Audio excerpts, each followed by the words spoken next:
Hello and welcome to today's webinar on Power Up Your Rotary Exposure on LinkedIn. Uh, Today we'll be joining or having Annabella Bonfa join us.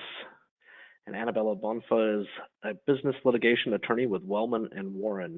She is a frequent speaker and author in the areas of social media and LinkedIn for both Rotarians and lawyers.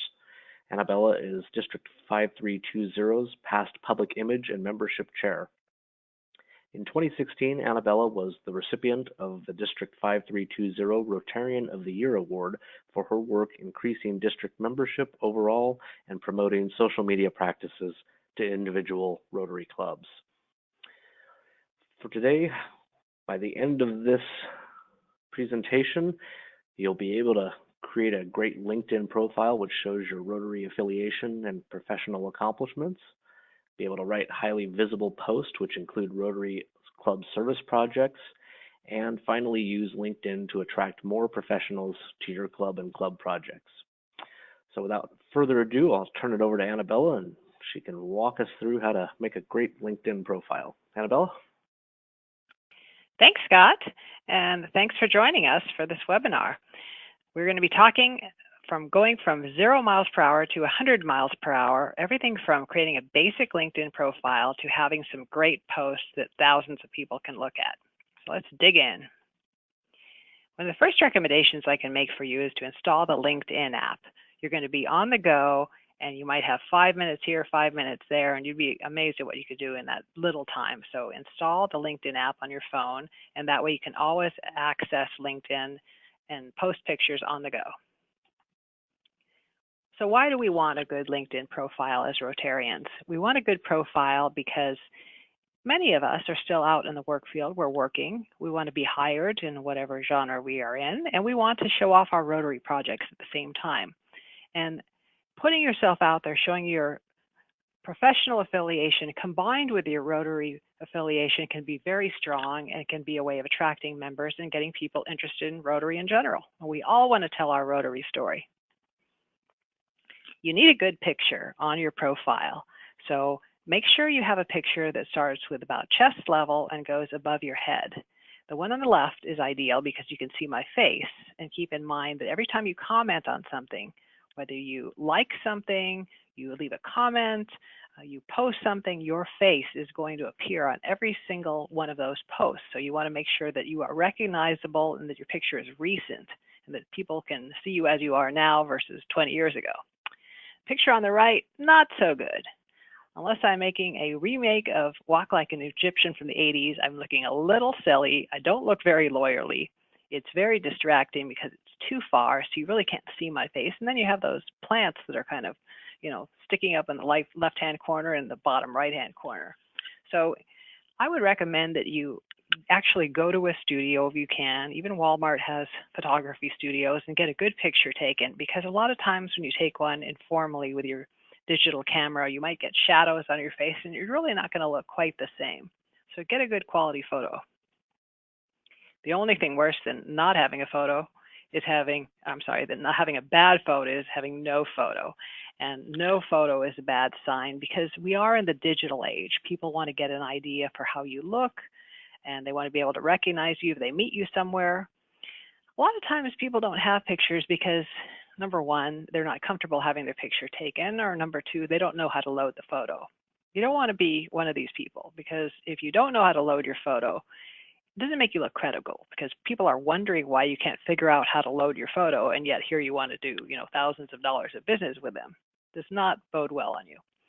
The second reason you don't like the way you look, anybody can look good in a photo. Just take a few photos, get comfortable with them, and it shows that you have some self-esteem problems if you're not able to load a picture that you like of yourself, and you don't want to have to explain that to somebody. So find yourself your best photo and load it up. Editing the profile page is very easy. You just go to the little pencil, and you can see I have it circled there with a little red circle up in the top right-hand corner. And this is where you're going to edit every single part of your profile page. Just tap on the pencil, and you'll see there's a drop-down menu, and it kind of walks you through the LinkedIn profile itself and allows you to edit anything you want, starting with that background photo. You can see on mine, I personalized it. It's got actually a free screensaver on there instead of the generic blue one. which makes it look a little better. The professional headline is very important, and this is where a lot of people do not take advantage of LinkedIn. Traditionally, attorneys like myself, it would only say attorney or lawyer, and it doesn't really explain what you do. In my area, there's many different kinds of lawyers, so I point out immediately that I'm a trade secret attorney versus a family law attorney versus, a estate planning attorney, so that people know what my specialty is.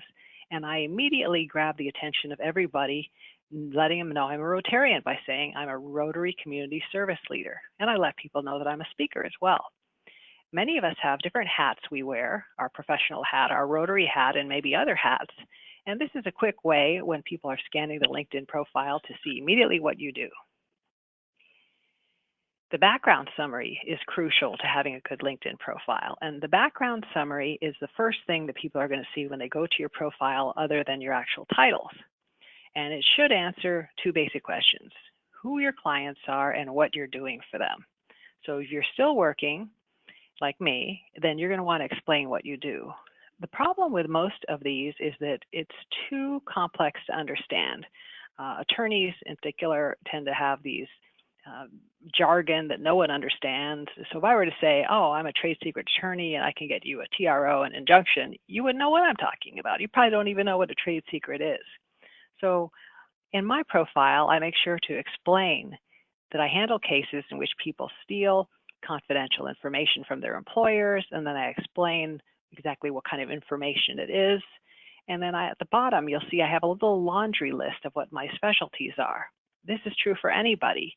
CPAs, for instance, you tend to be either audit partners or they're doing individual tax returns. So there should be a little laundry list in case people don't feel like reading the whole thing, so they can quickly scan with the eye and see exactly what you do.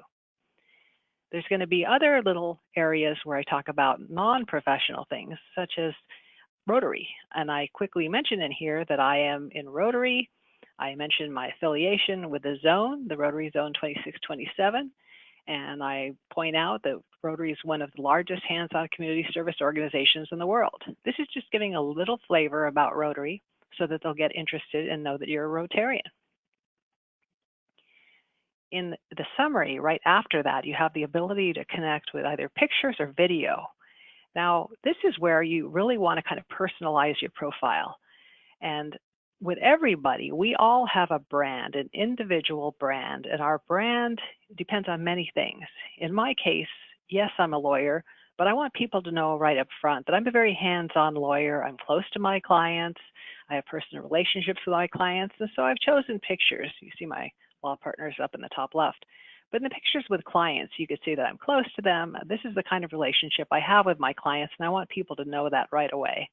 And I want people to see that I do community service. So you can see I have some Rotary pictures in there because a picture says 1,000 words. And visually, I immediately want to share what my brand is, which is hands-on lawyer, close lawyer, community service leader. And I let you see that in the pictures. If you do a good job with that background summary, by the time you get to the resume portion, and this is what a lot of people think LinkedIn is, some long resume only, you can see that I really don't say much about what my position as an attorney is because I already covered it up above. So I really have just one sentence there explaining what I do for my current employer. And then again, I have a chance to put more pictures, more videos, and I'm going to show more pictures with clients. I'm going to show that I'm using my vocational service as a Rotarian to go out and lecture at law schools. I'm going to show that I'm, out there in the community with the mayor of Irvine.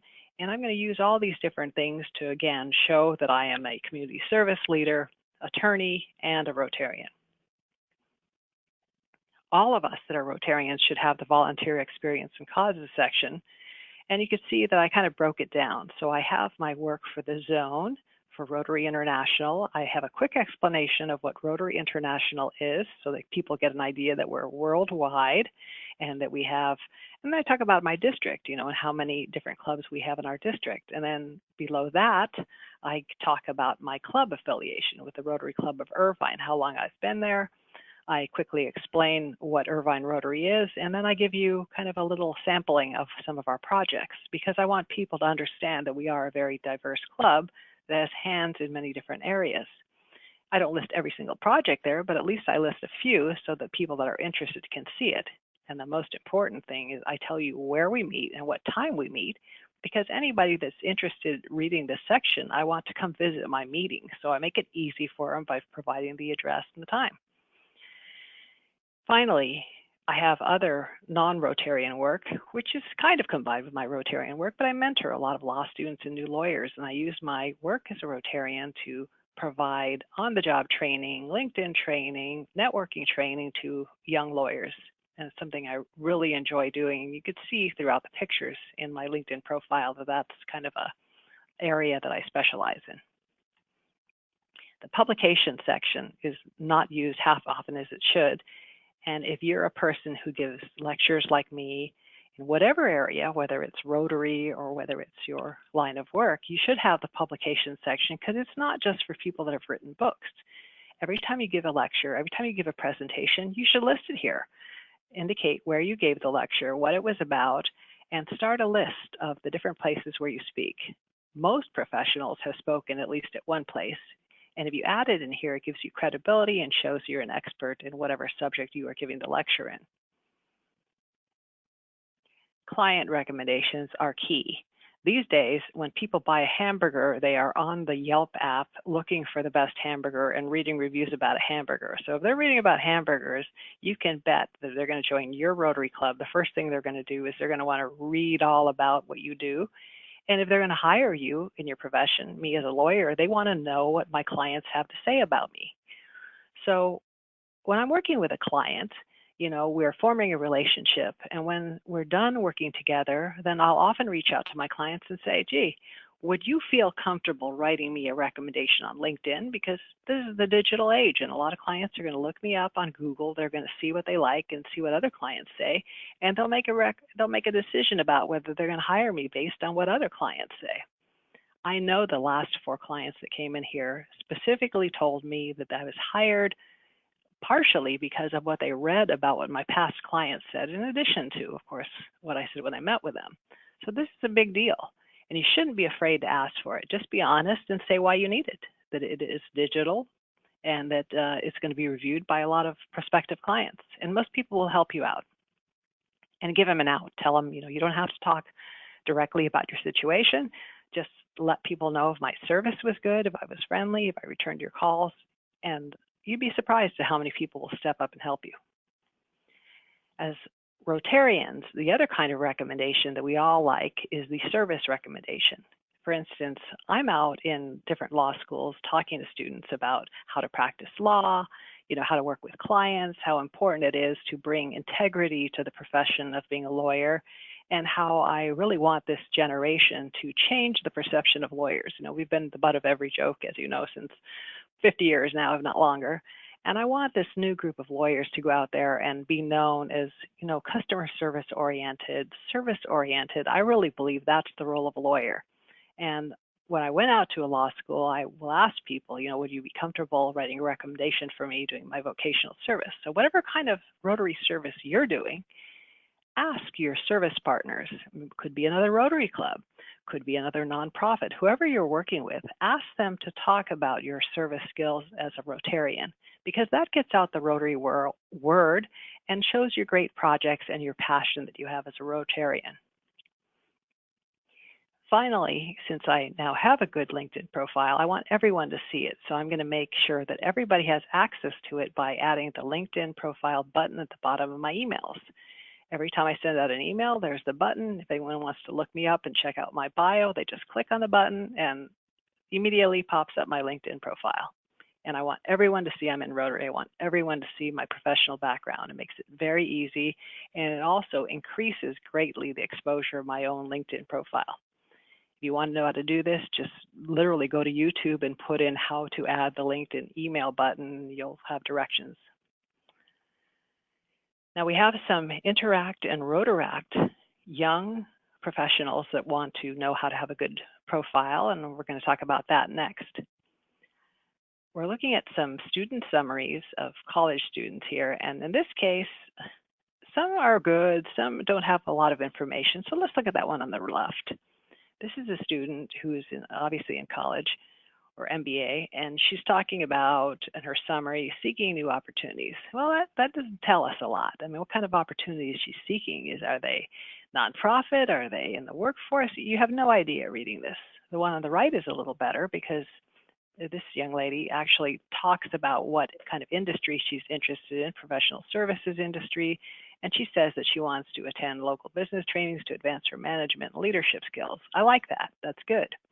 But again, it's rather vague and it doesn't tell us a whole lot about exactly what she's looking for. And it doesn't tell us anything about what skills she's bringing to the table, which is important when you're a student and you're just trying to get into the workforce. So if you are like starting a new career like these young women, then you would want to focus on what you can actually talk about and bring value about right now, rather than saying, oh, when I grow up, I want to be whatever. You don't want to say what you want yourself. What you want to say is what you have to offer now. And most people, by the time they're out of high school, actually do have some experience in any kind of a job. So whether it be community service or customer service or writing skills or management, whatever you have that's in these little bullet points is something you would want to point out in your LinkedIn profile. And we're going to look at a profile in a second that uses many of these different areas. And speaking of community service, if you have kids, nieces, nephews, anybody that you know that's young age and needs to have a great bio, then you should invite them to your Rotary service projects and give them the opportunity to actually get some community service and put it on their profile. Because these days, that is a big deal for colleges and for new employers. They want to see people that are stepping outside the box, that are not only great professionals, but that actually have a heart for community service. Here is the student LinkedIn bio of my son, Anthony, who's all of 16 years old. So his work experience consists of a couple of years making waffles in my husband's waffle business. So he doesn't have a lot of work experience, and he certainly can't go on for paragraphs and paragraphs about his work experience, but he does have other things going on, and let's see how we use those. We start with his profile, and we start with the titles, and rather than fast food service, which he could say, or just student, as many would say, we have his different hats. So we have food service professional, community service leader, because he's been involved in 70 different Rotary projects, engineering enthusiast, track athlete, pianist, and high school student. Again, it gives you a little flavor about him before you get into his profile. Here is that about section, the summary section that I talked about, and you can see there's a lot he has to say here. And that's because it's not just focused on classes. We start with his professional. Again, what does he have to offer that's of value? He has food service experience, and we're going to get into detail. He takes guest orders, he processes cash and credit card transactions, food preparation, stocking. Most of us that have worked in a burger joint or wherever, we actually have some skills. It's just that we don't think of going into them. So make it detailed.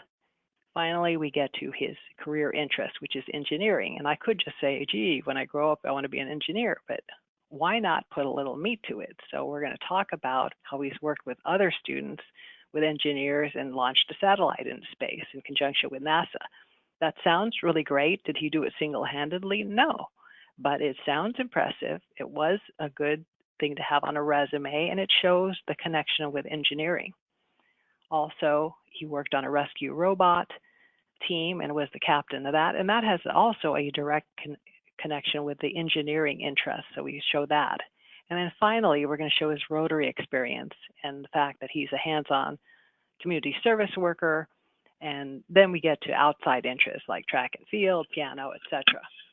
And then when we get to the photo section, again, it's a visual society. We're going to show the hands-on work. We're going to start with the science stuff and the engineering interests. So we're going to show the satellite. We're going to show the robotics. We're going to show him, a video playing the piano. And then we're going to show the actual community service work and the track and field. The community service work is really key for students. So make sure you get pictures of your students or friends doing their community service work, because again, a picture says 1,000 words, and it gives such a flavor rather than just your GPA and whatever school you went to. It's going to make him stand out when it comes time to college interviews and other times when he might need a job. The education section, all of us can have this education section, but the reason why I'm showing his rather than mine is you can see, even as a young person who's only a junior in high school, there is plenty to be said in the education section beyond GPA. Put your outside interests, put any clubs you belong to, show what accomplishments you've had. It's like a little recap of the summary section. And then again, you have the ability to put in pictures. So maybe you're on the alumni committee for UCLA.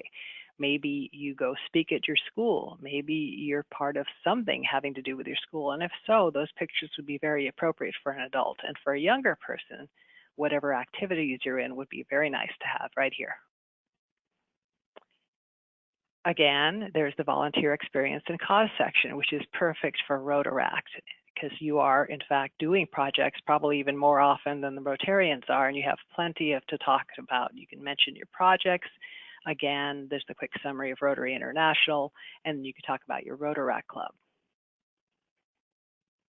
Students can also have recommendations, and this is where I think Rotary is key. I don't know any other organization that will allow a student or a young person to come in. We give them thousands of dollars. We let them run with the project, plan the project, do the scheduling for the project, handle the money. And my son, having been involved in about 70 of these, he's made friends and connections with all the Rotarians in my club. And several of them, when he put out his LinkedIn profile, were able to step forward and give him recommendations about his leadership skills and organizational skills. That's going to go a long way when he needs to get work, and it's going to go a long way in college interviews. So get your students involved and get your nieces, nephews, and kids in Rotary so they can get these great recommendations that they're going to really change their lives. Skills and endorsements, all of us can have these. These are Anthony's, and you can see he's done community service, leadership, and customer service in the food industry. That's about all he has at this point, beyond a little basic public speaking. For most of us, we could probably have 40, but I would recommend that you stick with 8 to 10, because if you have too many, then when people want to endorse you, they're going to be going all over the place, 2 here, 2 there. It's just too broad and hard to see visually. So focus on maybe 8 of the best ones that you care to be endorsed in and leave it at that. If you want to endorse somebody else, go on their LinkedIn page, find their endorsements and see what they want to be endorsed for and press the plus sign, like I have circled in yellow. Endorse them for the things that they want to be endorsed for. And do not accept LinkedIn's recommendations about what they think these people want, because you'll find that they're incorrect half the time. Then we get to inviting contacts. It's time to show our fabulous profile to those people we want to connect with. You want to connect with people in your professional industry. You'll want to connect with Rotarians. And what you do to connect is you find the LinkedIn little icon at the top left and you type in the person's name. It'll search for them. And then when you see them, then you'll press the connect button, and it'll give you the option of sending a personalized message or just a generic greeting that LinkedIn does one for you. And I would suggest that you put a personalized greeting. I always say some kind of background. Hi, I'm Annabella. We met at the mixer last night at the Chamber of Commerce. We were talking about the punch. It was nice meeting you. I'm in your Rotary Club. I'm in your Provisors Club, and we met at the networking event last night. There's some kind of statement to connect, so I'm not just sending them some generic email. I put something in there, and even if it's somebody I haven't met before that maybe knows a friend of mine, oh, I see that you and I went to UCI together. It would be nice to get a cup of coffee and get to know each other. They say that LinkedIn that they don't want you to send blind invitations, but I have sent blind invitations to people that have similar backgrounds or who I want to get to know on a professional level, or maybe it's a fellow Rotarian or somebody that I think would be interested in Rotary. What you don't want to do is solicit people. There is what we call mail that is through LinkedIn, and you're looking at the inbox here. When somebody connects with me, I usually respond back and thank them for reaching out and say, oh, it's nice to connect with you. What I don't do is I don't send spam to people saying, oh, next time you have a legal issue, call me up. And I don't send Rotary spam either. oh, you better come to my next Rotary meeting. And all that is inappropriate and it's irritating to get these. So do not use and abuse the LinkedIn mailbox. So let's talk about posting content. A lot of times people do have a good LinkedIn page, but they don't know what to do with LinkedIn. People get confused and think that there's nothing to post. I personally could post 20 times a day if I had the time to do it. It's easy to post, and I'm going to give you some great ideas, having wonderful professional looking posts. When you think about posting, you need to know where do you go. So find the home button. It's a little house at the top, and you'll see a box there that says share an article, a photo, video, or idea. That is where your post is going to be typed in. And you have your option of loading up photos, putting video, putting one sentence. You can do pretty much anything you want. So let's look at some ideas. One of the easiest ways to have really good professional looking posts is to just go on the internet and Google or whatever search engine you're using and find anything you want. So let's say I want to post something about the connection between Bill Gates and Rotary, which is certainly something that I think a lot of people are interested in. I typed Bill Gates and polio and Rotary into my search engine, and I immediately got this great article from Forbes talking about why Bill Gates partners with Rotary. So I wanted to share this article on my own LinkedIn page. So I just go to the top and I get the URL, and you can see I have it highlighted in blue with that big, huge yellow arrow pointing at it. And I'm just going to copy and paste that into my LinkedIn page. So here is that box in the one that said post an article or whatever you want to do. And I just copied and pasted it. It's right in there, and that immediately causes that article I was reading to connect with my LinkedIn page.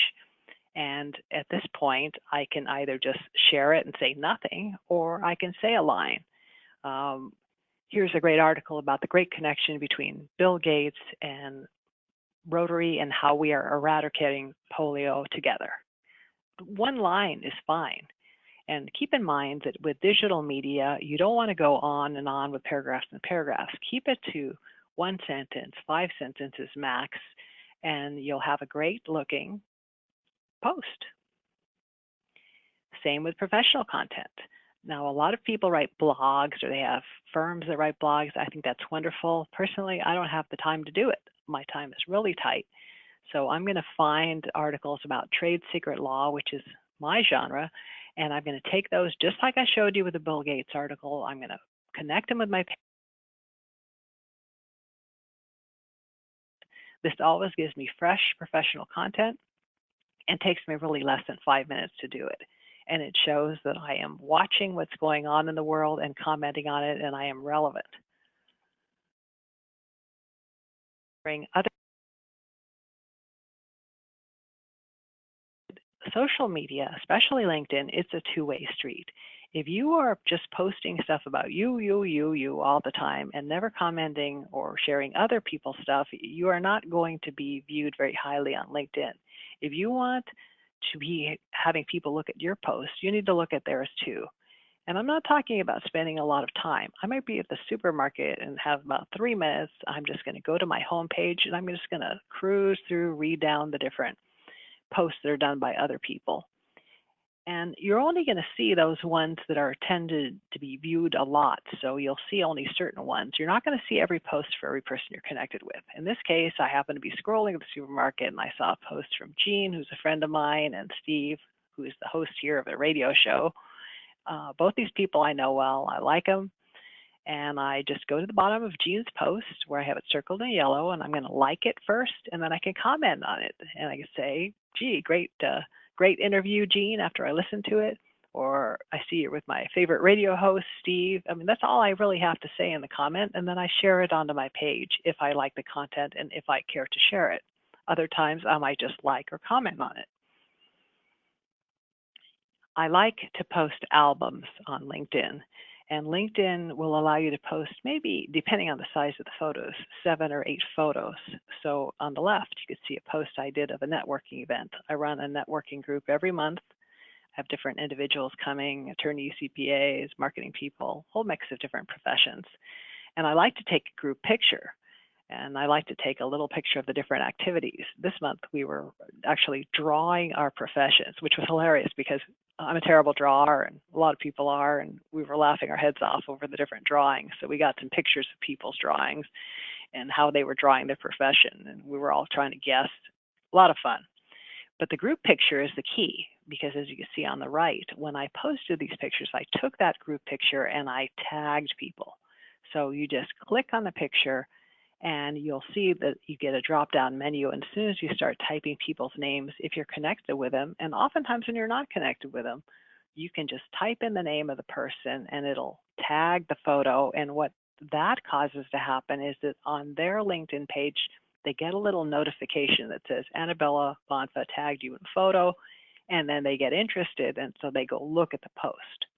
And because they look at the post, there's a lot of action on the post, and the more the post is seen, the more likely it is to appear in that home feed.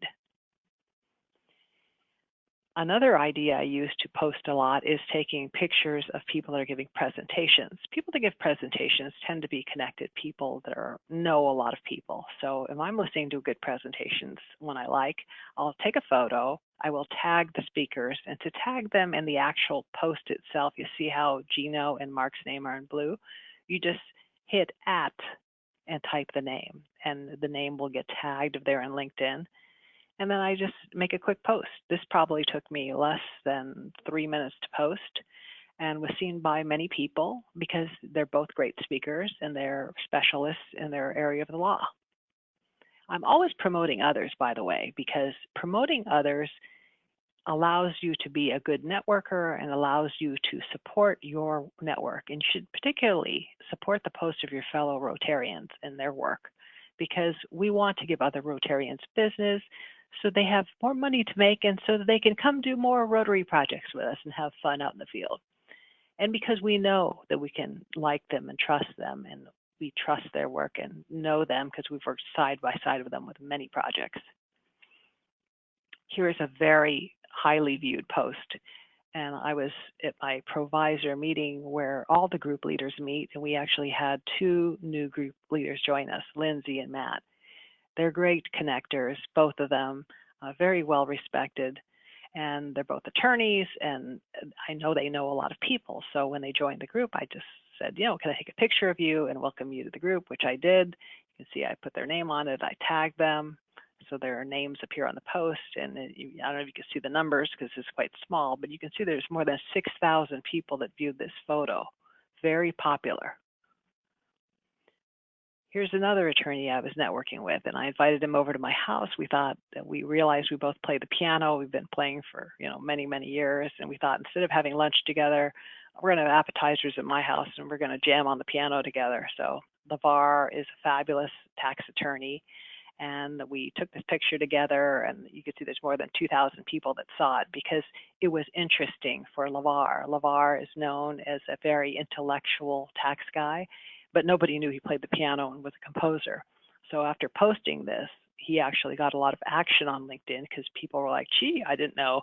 People commented, gee, LeVar, I didn't know you played the piano. I didn't know you were a pianist. I didn't know you were a composer. It gave him, again, another second hat to wear other than his attorney hat, and it was interesting.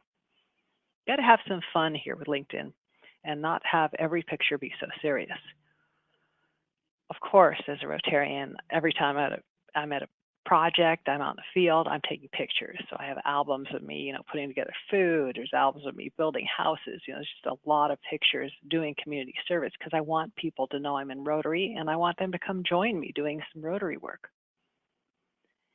If you're not familiar with the People of Action campaign, this is a big deal right now, and it's a great way to show your service. So you take your own personal pictures. You can go to the poaphotos.com app, or you can use the official app that's on rotary.org. But the poaphotos.com app, I think, is a little easier to use, and you can put these overlays on your service photos of Rotary work, and it looks like this great professional ad. You can see my son is up there building a roof down in Mexico on a project, and I'm picking carrots down at the bottom left. And we have our Rotary affiliation on there. We show that we're people of action, and then you could post those photos on LinkedIn. It looks great. Here I was at my son's high school. It was like career day, so I'm talking about careers in law, and to my left, I've got the Marines, and to the right, I've got the Air Force. And so I whipped out my camera and said, oh, can we all get a picture together showing our different professions? They were happy to do it. And you can see this picture has almost 2,000 people that looked at it because it's fun. It's interesting. Hey, who doesn't like guys in the Marines or the Air Force for that matter?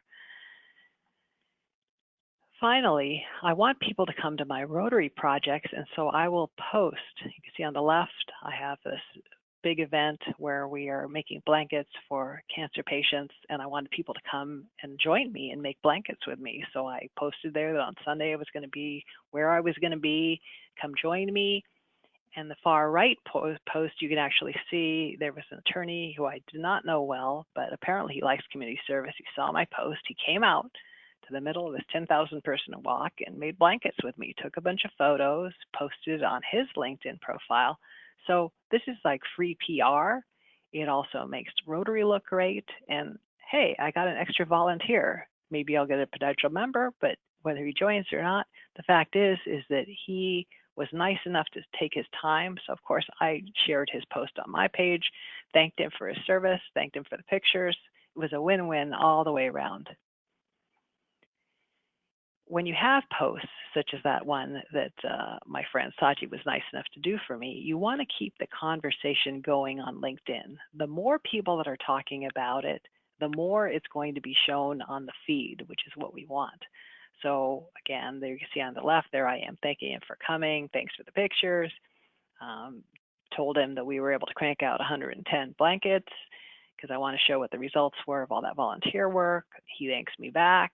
You got other people in the business community that are thanking us both for our community service. So I'm, pressing the little thumbs up button. I'm liking theirs, and I'm watching the post to see what kind of action it's going to get because I want to make sure people are talking about Rotary.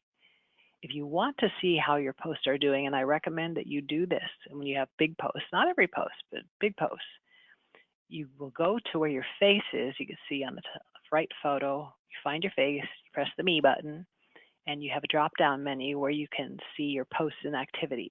So I hit the post button, and I can see all the posts that I've done. And I could see the numbers, the same numbers I'm showing you that say how many people have looked at it and how many people are engaged in it. And that kind of helps me decide what I want to post in the future.